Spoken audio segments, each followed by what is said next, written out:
اعوذ باللہ من الشیطان الرجیم بسم اللہ الرحمن الرحیم وابتلوا اور آزماتے رہو الیتامى یتیم کو حتی یہاں تک کہ اذا جب بلغوا وہ پہنچے النکاح نکاح کی عمر کو فإن پھر اگر آنستم تم پاؤ منہم ان میں رشدن صلاحیت فادفعوا تو حوالے کر دو الیہم ان کے اموالہم ان کے مال ولا اور نہیں تأکلوها وہ کھاؤ اسرافن ضرورت سے زیادہ و بدارن اور جلدی جلدی ان کے یکبرو کہ وہ بڑے ہو جائیں گے ومن اور جو کانا ہو غنین غنی فلیستعفف بچتا رہے ومن اور جو کانا ہو فقیرن حاجت مند فقیر فلیأکل پس تم کھاؤ بالمعروف دستور کے مطابق وإذا پس جب دفعتم حوالے کرو الیہم ان کے اموالہم مال ان کے فاشہدوا تو گواہ کر لو علیہم ان پر وکفا اور کافی ہے باللہ اللہ حسیباً حساب لینے والا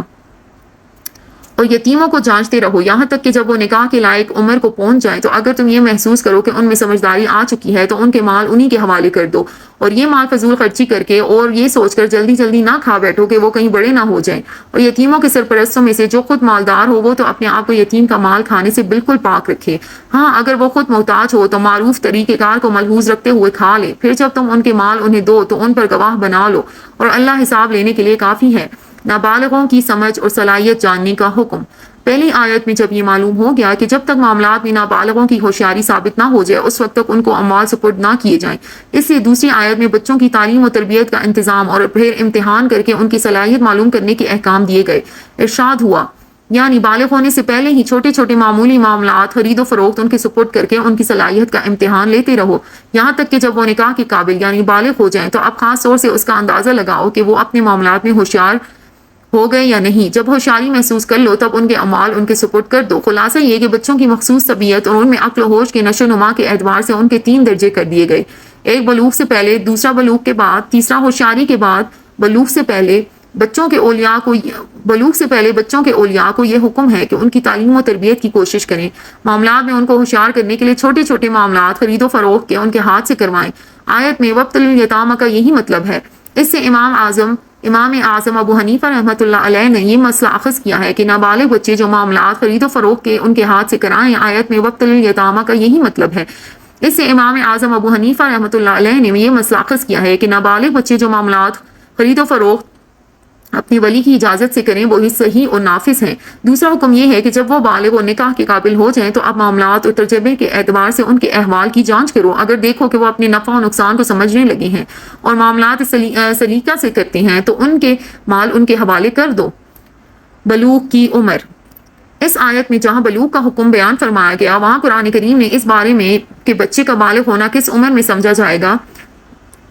فَإِذَا بَلَغُ النِّكَاحَ فرما کر اس کی طرف اشارہ کر دیا کہ اصل بلوغ کسی عمر کے ساتھ مقید نہیں بلکہ اس کا مدار ان آثار پر ہے جو بالغوں کو پیش آتے ہیں ان آثار کے اعتبار سے جس وقت بھی وہ نکاح کے قابل ہو جائیں بالغ سمجھے جائیں گے خواہ عمر 13-14 سال ہی کی ہو البتہ اگر کسی بچے میں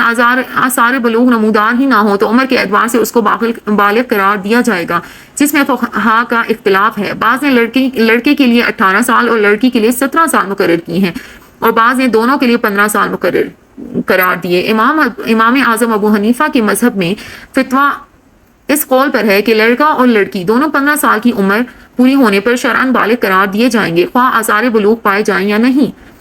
ہوشیاری کیوں کر معلوم ہوگی اس سلسلے میں انستم منہم رشدن کی تشریح حکم قرآنیہ ہے کہ جب تم ان میں ہوشیاری محسوس کرو اور اس وقت ان کے اعمال ان کو سپورٹ کر دو اس ہوشیاری کی کیا میعاد ہے قرآن مجید نے اس آخری میعاد کی کوئی صراحت نہیں فرمائی اس لیے بعض فقہا اس طرف گئے کہ جب تک پوری ہوشیاری محسوس نہ کی جائے اس وقت تک ان کے اعمال ان کے سپرد نہ کیے جائیں بلکہ بدستور سابق ولی کی حفاظت و امانت میں رہیں گے خواہ ساری عمر اسی حالت میں گزر جائے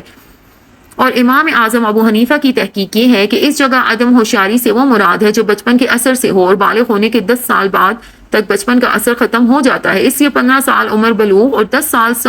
سن رشد و ہوشیاری یہی کل 25 سال کی عمر ہو جانے پر وہ رشد و ہوشیاری ضرور حاصل ہوگی جس کے حاصل ہونے میں بچپن اور کم عمری حائل تھی اور قرآن کریم نے لفظ رشد نکرہ لا کر اس کی طرف اشارہ بھی کر دیا کہ مکمل ہوشیاری اور دانش مندی شرط نہیں کسی قدر ہوشیاری بھی اس کے لیے کافی ہے کہ ان کے اموال ان کو دے دیے جائیں اس سے 25 سال تک انتظار کر کے اگر مکمل ہوشیاری نہ بھی آئے تب بھی ان کے اموال ان کو دے دیے جائیں گے رہی مکمل ہوشیاری اور دانش مندی، تو یہ بعض لوگوں میں عمر بھر نہیں آتی، وہ ہمیشہ سیدھے بھولے رہتے ہیں، اس کی وجہ سے ان کو اپنے اعمال سے محروم نہ کیا جائے گا۔ ہاں اگر کوئی بالکل پاگل اور مجنون ہی ہو تو اس کا حکم علیحدہ ہے کہ وہ ہمیشہ نابالغ بچوں کے حکم میں رہتا ہے، اور اس کے اعمال کبھی اس کے حوالے نہ کیے جائیں گے جب تک اس کا جنون زائل نہ ہو جائے، اگرچہ ساری عمر اس جنون میں گزر جائے۔ یتیموں کے مال بے جا خرچ کرنے کی ممانعت۔ جیسا کہ معلوم ہو چکا ہے، اس آیت میں اس بات کی ہدایت دی گئی ہے کہ یتیموں کے مال ان کو اس وقت تک حوالے نہ کرو جب تک ان میں کسی قدر ہوشیاری اور تجربہ نہ آ جائے، اور اس کے لیے ظاہر ہے کہ مزید کچھ عرصہ انتظار کرنا ہوگا۔ اس حالت میں یہ امکان تھا کہ اولیاء یتیم کی طرف سے کوئی ایسی زیادتی نہ ہو جس سے یتیم کا نقصان ہو۔ اس سے آگے اس آیت میں ارشاد فرمایا، یعنی ان اموال کو ضرورت سے زائد اٹھا کر اور اس خیال سے کہ یہ بالغ ہو جائیں گے تو ان کو دینا پڑے گا، جلدی جلدی اڑا کر مت کھا ڈالو۔ اس میں اولیاء یتیم کو دو چیزوں سے روکا گیا، ایک ان کے مال میں اسراف یعنی ضرورت سے زائد خرچ کرنے سے، دوسرا اس بات سے کہ ان کا مال ضرورت پیش آنے سے پہلے جلد جلد خرچ کرنے لگیں، اس خیال سے عنقریب یہ بڑے ہو جائیں گے تو ان کا مال ان کو دینا پڑے گا، ہمارا اختیار ختم ہو جائے گا۔ یتیم کا ولی اس کے مال میں سے ضرورتاً کچھ لے سکتا ہے۔ آخر آیت میں اس کا ضابطہ ارشاد فرمایا کہ جو شخص کسی یتیم بچے کی تربیت اور اس کے مال کی حفاظت میں اپنا وقت اور محنت خرچ کرتا ہے، کیا اس کو یہ حق ہے کہ یتیم کے مال میں سے اپنا حق الخدمت کچھ لے لے؟ چنانچہ فرمایا، یعنی جو شخص حاجت مند نہ ہو اپنی ضرورت کا تکفل کسی دوسرے ذریعے سے کر سکتا ہے، اس کو چاہیے کہ یتیم کے مال میں سے حق الخدمت نہ لیا کرے، کیونکہ یہ خدمت اس کے ذمہ فرض ہے، اس کا معاوضہ لینا جائز نہیں۔ پھر فرمایا، یعنی جو ولی یتیم فقیر محتاج ہو اور دوسرا کوئی ذریعہ معاش نہ رکھتا ہو، وہ یتیم کے مال میں سے ایک مناسب مقدار رکھ سکتا ہے جس سے حاجات ضروریہ پوری ہو جائیں۔ مال سپرد کرتے وقت گواہ بنانا۔ آخر میں ارشاد فرمایا، یعنی جب آزمائش کے بعد یتیموں کے اموال ان کے سپرد کرنے لگو تو چند سکہ اور نیک لوگوں کو گواہ بنا لیا کرو تاکہ آئندہ کسی نزاع اور جھگڑے کی صورت پیدا نہ ہو، اور یاد رکھو کہ اللہ تعالیٰ کے حساب میں ہر چیز ہے۔ اوقاف اور دوسری ملکی اور ملی خدمت کا معاوضہ۔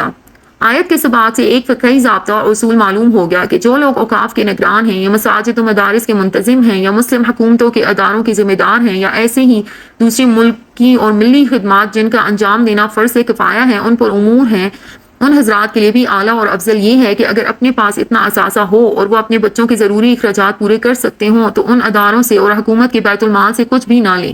لیکن اگر اپنے پاس گزارے کے لیے مال موجود نہ ہو اور کسب کے اوقات ان کاموں میں مشغول ہو جاتے ہوں تو بقدر ضرورت ان اداروں سے مال لے لینے کا اختیار ہے، مگر قدر ضرورت کا لفظ پیش نظر رہے۔ بہت سے لوگ ضابطے کے طور پر کاغذی خانہ پرسی کے لیے اپنا ماہانہ کچھ حصہ مقرر کر لیتے ہیں، لیکن مختلف طریقوں سے اس سے کہیں زیادہ بے احتیاطی کے ساتھ اپنی ذات پر اور بال بچے پر خرچ کرتے چلے جاتے ہیں۔ اس بے احتیاطی کا مداوع بجز خوف الہی کے کچھ نہیں، جس کی طرف آیت کے اخیر ٹکڑے میں وَكَفَى بِاللَّهِ حَسِيبًا فرما کر جملہ عوام و خواص کو توجہ دلا دی گئی ہے۔ جسے اللہ کے محاسبے کا خیال ہو وہی ناجائز مال سے بچ سکتا ہے۔